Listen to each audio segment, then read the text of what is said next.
founder and the CEO of Blurb books.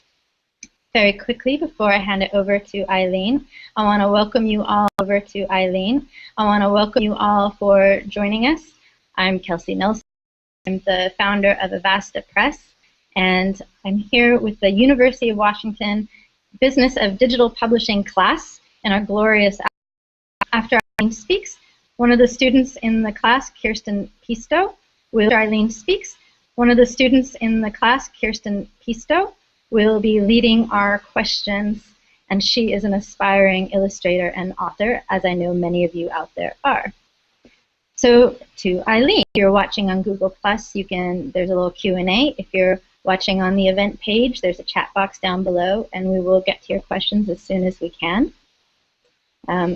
Eileen, I know from some time ago, she was actually one of the advisors for Writerly. And I got to know her from a tech startup perspective, and then also from a business perspective. And she's amazing. She's won the CEO of the Year awards from Ernst & Young and San Francisco, all these great places, winning in the publishing world and making quality book productions possible for all of us that want to make beautiful books. So I'm very excited to hear from Eileen what is happening at Blurb, what are they doing now, what's next at Blurb, and her perspective on the publishing industry in general. So with that, I'm going to hand it on over to Eileen and invite you to tell us a little bit about what's happening at Blurb. Hey, thanks for having me. Wonderful to see you again. Would it be useful for me to talk a little bit about the background and the forming of Blurb? Does everybody familiar with Blurb, or should I do a little bit of that too? We would like to hear about Blurb. I know not everyone is familiar. We would like to hear about Blurb. I know not everyone is familiar. And the DNA of this founder is that I'm a photographer by background. And after the Web 1.0 bubble burst, and I sold my second company, I've been CEO of 2 other VC-backed companies here in Silicon Valley. And no, the second company I sold did not land me in the villa of the south of France, retired and writing my next book. So I started to I would photograph people that I had built companies with. Earlier in my career, I've been a photographer with Eastman Kodak Company, and I have a real personal passion for photography. So I started to photograph entrepreneurs, and one by one, they all accepted my invitation to spend a day with me. And pretty soon I had a collection of content that I wanted to share with this group of people.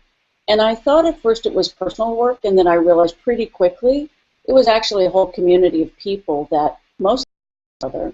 And before I knew it, I knew I needed to share this content out with this group. This was back in 2005.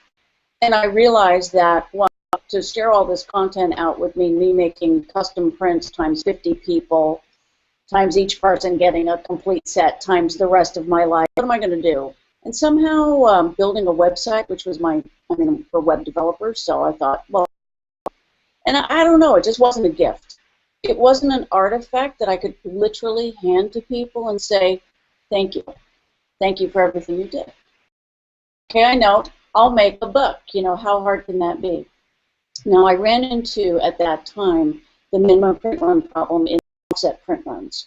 Now, if I was doing a wordy book, you know, a fiction or nonfiction, you know, text-driven book, that would have been fairly easy to do. Sorry for sounding infantile. We call them wordy at Blurb to not sound like a textbook like academia. We mean wordy books. So a wordy book would have been easy, but this was photographs, and it needed to be designed. I wanted it to be beautiful, and quite honestly, I was enough of a perfectionist, and still am, that if the quality or the contributions of the people that I was photographing, it wasn't worth doing.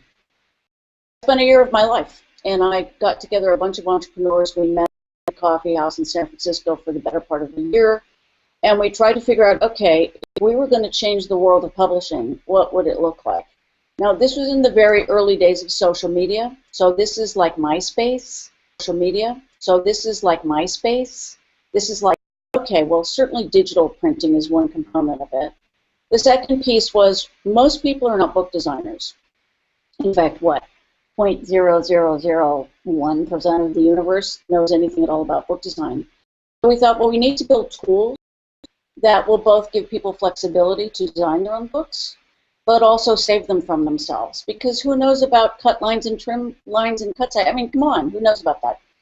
So the trick was to build some tools for people that flexibility, but also save them from themselves.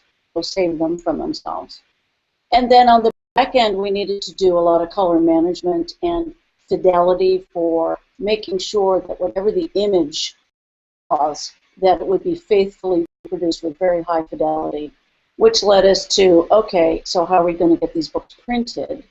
And literally, to figure out how to do this, I went up to a printer actually in Seattle, where you are, and they had been doing a lot of print work for Microsoft at the time. And so the print work for packaged software was diminishing. And so this printer was very interested in us coming and saying, here's a opportunity for you. And fundamentally, we got them in the business of doing photography books, but not tchotchke books. These needed to look like real published books. So image quality, color quality, bindery print quality mattered hugely. And the reason it mattered hugely is because, you know, as a person who's been a photographer for many years and worked for Kodak all over the world, I mean, frankly, I wasn't going to do it. I wasn't going to do quality that looked like a book you buy at a bookstore. You know, go build something else. You know, go. In fact, I was going to do a blogging platform, so go do that. So that was the high bar. And frankly, from that whole DNA perspective of what is the problem that you're trying to solve, what do you think is important and missing in the world, it was that notion of how could we enable all those people around the world who had content to share, images they love, passions to express, books they wanted to read and sell for whatever reason or no reason. How could we divorce the traditional publishing business model, economic? They had to tightly yoke the economic incentive, to the qualitative decision of what they were going to publish. So for us, there was really one question when we started the company, one business question. I mean, look, we knew it would be super fun to do, but we thought, is this a business or is this a hobby? And what made it a business for us is we thought if we could figure out how to make money on a book of one, meaning all that was ever produced from a title was one unit, then anyone in the world who had access to a browser and the princely sum of less than the cost of a pizza could publish. And we could give voice to the people, literally, truly millions of people who have a voice, who have something to say, but weren't hitting the economic mark of the commercial mark of that enabled their book to get out into the public. And that was the promise of Blurb, and that's what we're doing up till today. Yeah? So I'll make the heart and soul of why we founded the company. Where we are today is, so we were started in 2005, 2006. So we've been out there now, what is it, 25, so 9 years, something like that, in circulation. We have about 2.5 million authors around the world. We have huge repeat business. We have our peak volumes. We will see a new title come over our servers every 2.5 seconds, a new title. We do hundreds of thousands of, we do hundreds of thousands. We're a big business now. We do more than half of our business outside the United States now. We do more than half of our business outside the United States. We are, you know, in the world of the illustrated book. I think we're leaders in illustrated, by the way. I'll make a couple more remarks about illustrated because I think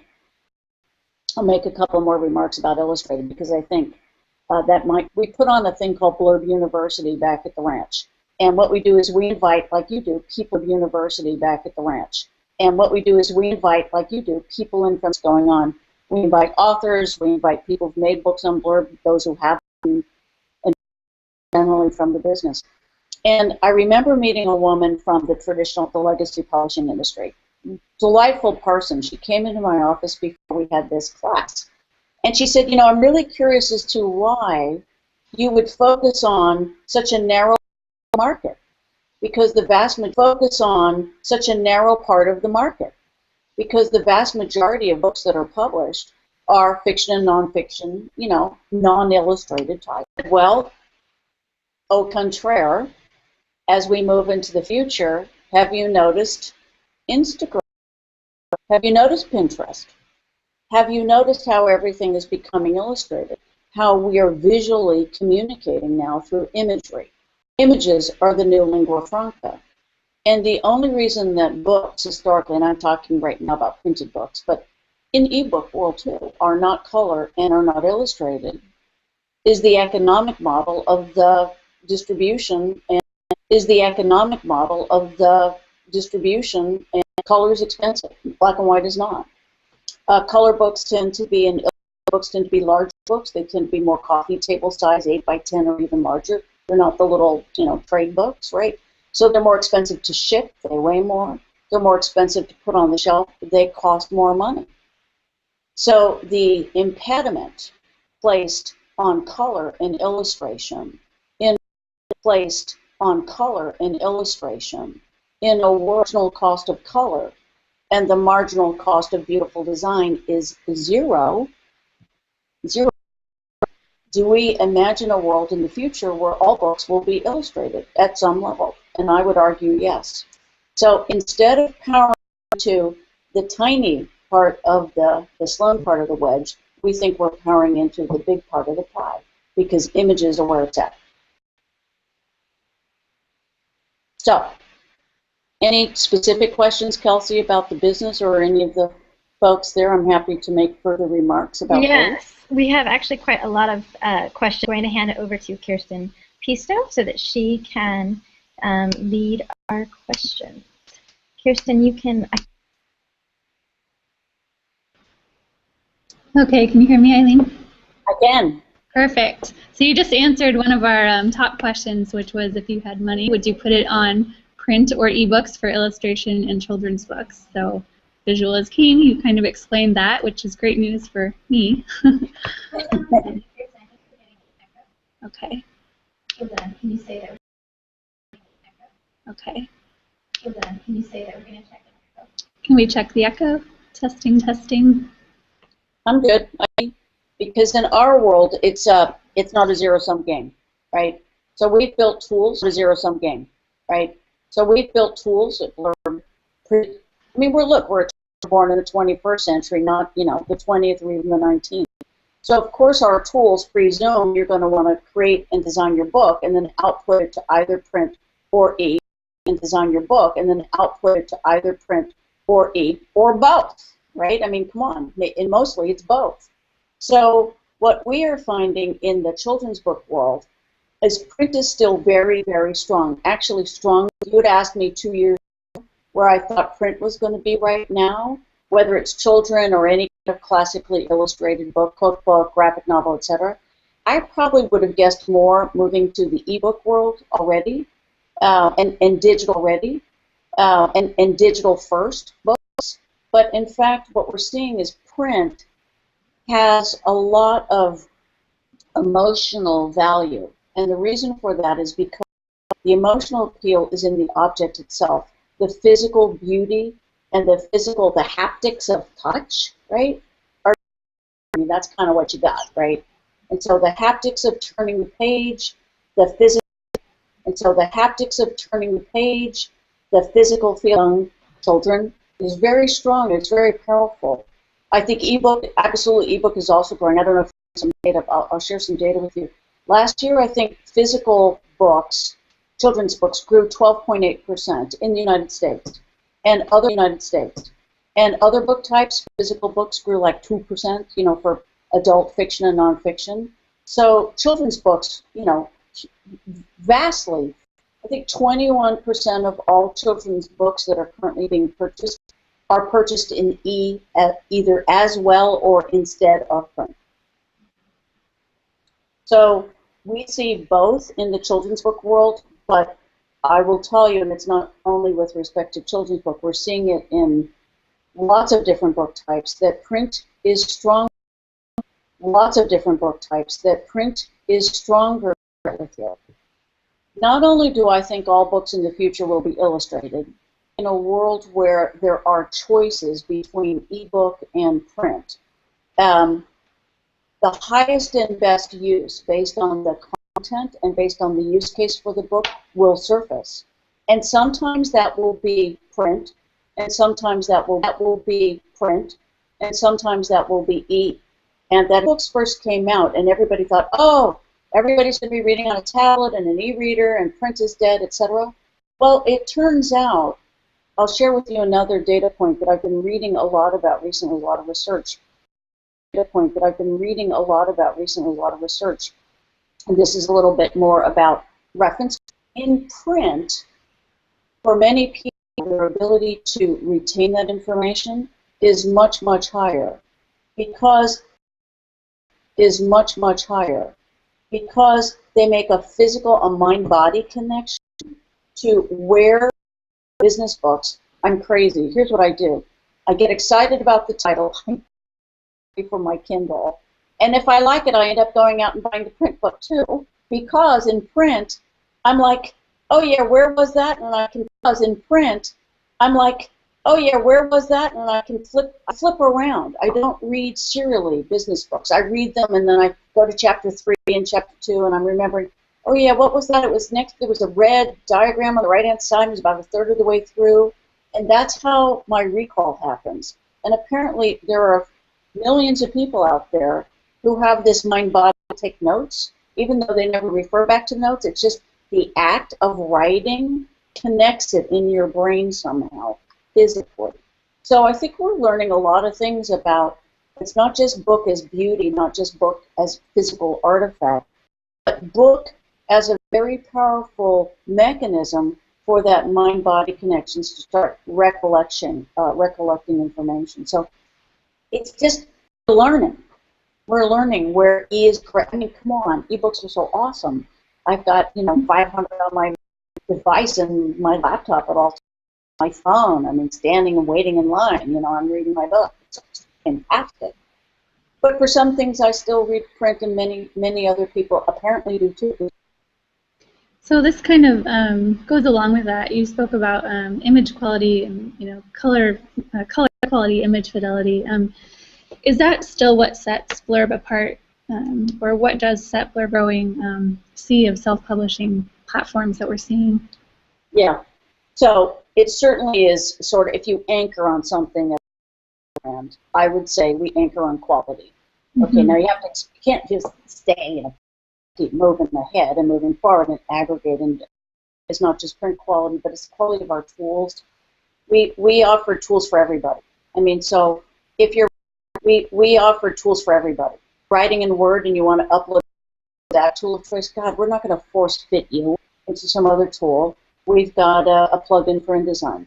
If you use Lightroom from Adobe, we're actually ingredient branded inside Adobe. We power Adobe's whole photo layouts inside the cloud, inside Lightroom in the Creative Cloud.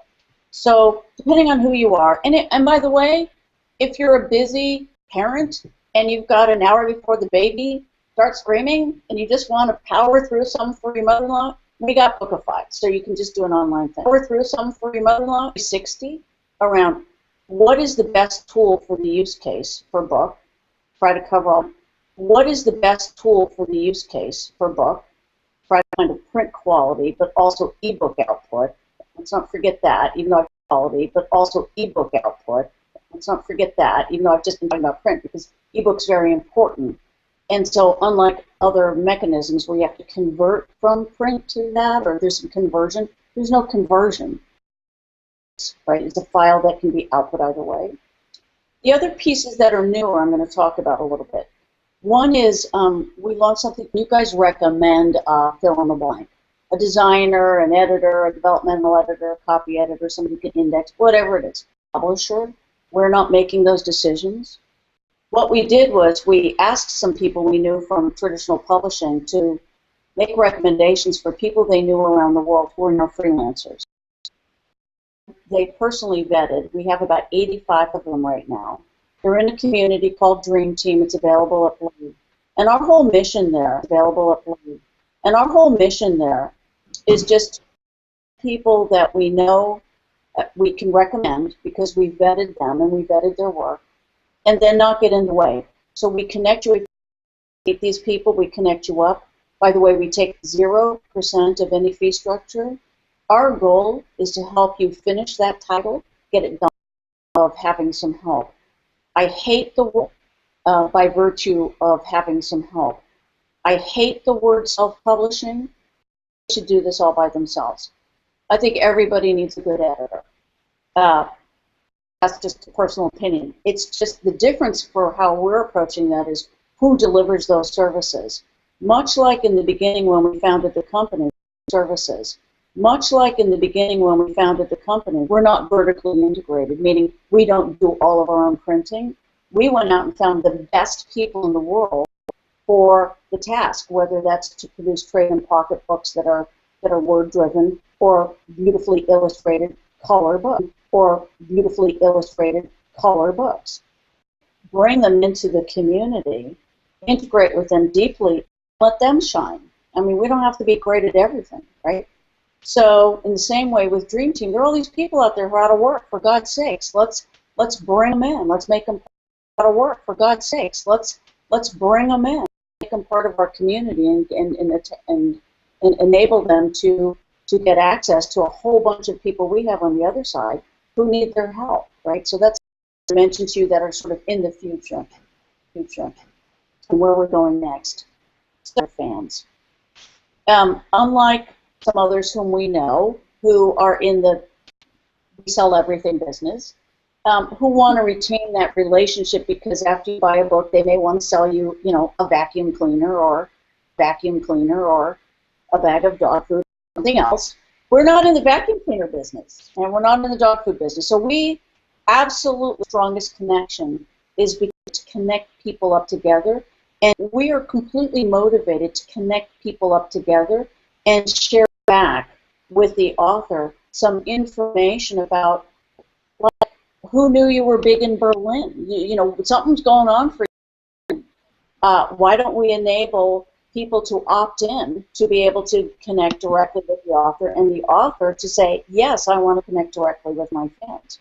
And why don't we just enable that to happen? So that's all about enabling between author and fan and fan, author, community between author and fan and fan, author and author. And really, instead of making our bookstore a bookstore, our bookstore is our books and want to talk about books. It's really cool. So taking that sort of mission, it's really cool, was tracking success of Blurb titles. What was the why do you think that is? Okay, so I'm going to give you my answer to this one. I am asked all the time by the digital media, tell me about your bestseller. And here's my answer. I would rather have 10,000 people, each of whom make one copy, than one person who sells through 10,000. Okay? That's our mission. We're not explicitly trying to be in the bestseller. Explicitly trying. Our biggest successes are things like to that individual. I'll cite a few. Days of Blurb. I saw this book. I wish I brought it for you to hold up in front of you. It's called Remember Me. It was by. I wish I brought it for you to hold up in front of you. It's called Remember Me. It was by a graphic design and photography graduate student who made a book for her thesis. And she decided she was going to find out about her family and her grandfather who passed away recently by interviewing everybody in her family. And she flew all over the place and she interviewed these people. She'd never met people. I mean, they're all second cousins, etc. And she asked them about her grandfather. And she collected all these artifacts from his life, meeting all these people. And she made the most amazing and beautiful book that would make you cry, right? Here's what happened. She ended up, I wish I'd known this then. It was a big book, right? I wish I'd known this then, but she could afford 3 copies. It was a big book, right? She goes to the thesis committee to present the work. She has 3 copies, 8 scary professors there sitting across from her. And one by one they pass teary-eyed, right? And she realizes she's hit a moment here, right? And she realizes she's hit a moment here. And they ask her some questions about the project, and she starts to talk about the journey that this book took her on that she never expected, and how she learned about her family and the historical significance. The book is beautiful. From that, they offered her an exhibition at the Student Art Gallery. From that, she got her grandmother, who was still living, to come and do the oral history around the book, which was podcast on the university. Somebody heard that podcast and offered her a job as a graphic designer at an agency at a time when where she lived there were jobs. So the answer is the big success there, because of the book, she launched her career, and she did family that was more than money could ever buy. That's one use case. Let me give you a couple of others that are just a personal win for me. You guys have heard this. I'm going to do one little name drop on you because you got to have them. So you guys have heard of Stephen Novella, and it was a graphic. I was watching this last year. He was tweeting a novella, and it was a graphic novel with images and some. 140 characters at a time, guys. It was kind of hard to track because sometimes he'd be really prolific in a day, and then other times he'd go by and he wouldn't. So keeping track, it was like a nation-state spine. Anyway, one of the times I clicked through on the tweet, and it said he published the book, and I thought, oh, okay, interesting. He went Twitter, and then he's published Blurb because he has published his book, unbeknownst to me, on Blurb. I think, okay, privacy be damned, I'm going to stalk this man, right? So I go, okay, privacy be damned, right? So I go upstairs to our customer service people and I say, all right, have we had any contact with him? They said, yes. Interestingly, he had just contacted us because he wanted to order 2,000 copies to have them shipped to some address in London. So, of course, I'm stalking on Google, who's at that address, and it looks like a sort of a very traditional legging. Turns out in like 1999 he co-authored a book with this company, so in like 1999 he co-authored a book with this company, so well, I'm agonizing about this because I'm thinking this is a crime. This is a crime against nature. This man has tweeted his novel, and he's going to take it to an old-line British publisher to distribute. I'm dying, right? I am like, this cannot happen in the world. So I'm thinking, all right, how am I gonna send this man an email that he'll read and think I'm not just some crank, email that he'll read and think I'm not just some crank, So I write the headline says, Stephen Soderbergh's attention. And I tell him this whole story about, look, we got to do something together here. Come on, social media. We can't do this. We got to figure out some way to leverage social media. You got this whole amazing audience. Let's figure something out. And long story, he ends up not responding for a couple of weeks, and I thought, oh well, I tried, And then he responds and he says, yeah, I'd love to talk. So I meet him in New York for drinks. Super cool guy. Instead of treating me like little people, he was very respectful, loves what we're doing. And we've cooked up a whole social media campaign to launch that book now. And the sneak peek on it will be, there'll be a WAN technology. You don't have to run 10,000, you can run 10.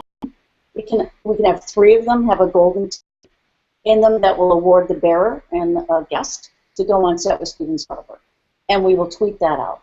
And it will go viral. Those will sell out, and we will tweet that out. And it will go viral. Those will sell out and to go on set with Stephen Soderbergh. Go modern. Don't go old school on me, And then there have been several more. Most recently, we're doing some books with TED. There have been several more. Most recently, we're doing some books with TED, which are very interesting. We've done some books are really fabulous. We've done some books with fashion brands like Ralph. I saw a book by a guy named George Tice. He studied photography. A book by a guy named George Tice the other day, T-I-C, square book. And it's a huge book. And I thought, George Tice the photographer, the famous photographer, oh my God. And I look at this book, it's just some book we don't even know. There are thousands of books that come into Blurb every week. Book we don't even know. There are thousands of books that come into Blurb every week. We have no idea. The volume is so enormous. I'm sure there are books in that catalog that I would just be blown away by. And I was giving a talk at a photography school in San Francisco not long ago. And they asked me what has changed in our business over the last 3 or 4 years. And I said, well, when I first started the company, I would look at every book that came in the last 10 minutes. On every Saturday, I would look at books. I'd look at every book that came in the last 10 minutes. And then it became, okay, I can now look at every book that came in the last 30 minutes, and then the last 10 minutes. Now I can look at every book that came in the last 3 minutes. And it's that kind of volume. It's astonishing. The amount of creativity in the world now, and giving voice to so many people who would never have had this kind of outlet, is its own win. So kind of going along with that and how to stand out in among all those to take into consideration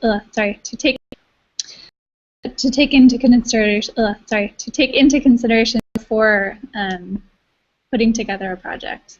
Yeah. First, carefully curate and edit your work and get help there. Because the reality is that most people are, the thing you need to do is curate the content. Now that's assuming curate the content. Now that's assuming you have content.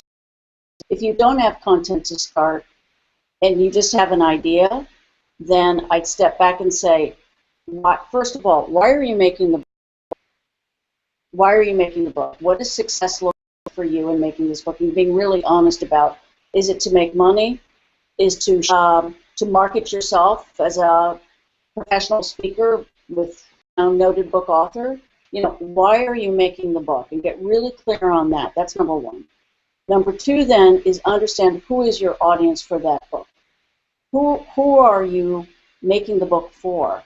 Then once you understand those two things, then starting to build out your platform and your social media reach before you even create the book, I think is a really smart. To them about your struggles. You can talk to them about the things that you're doing along the way, and you will bring people in, and they'll want to help you and give you feedback. Was sequencing, editing your work. That's really after you've decided these first few. If I have another minute here, I'm going to tell you one more story that was just really, really seminal for me. I went to I go to the TED conference, and I went several years ago, and the woman who wrote Eat, Pray, Love was on stage, and then she was talking about the challenges she was having in creating book number 2. She really had serious writer's block. I encourage you to go onto the TED site and check out her whole TED talk. It was fantastic. And what she talked about in that talk was that how hard it is to create book number 2. You know, how difficult that is to do all by yourself. It's a solo effort. So don't make it a solo effort.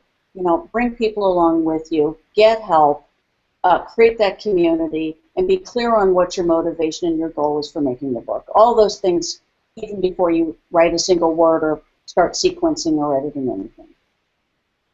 Eileen, thank you so much. This has been amazing, and thank you for your time and for joining us today. This was excellent. Thank you for having me. Thanks, Kelsey. Thanks, team. Thank you.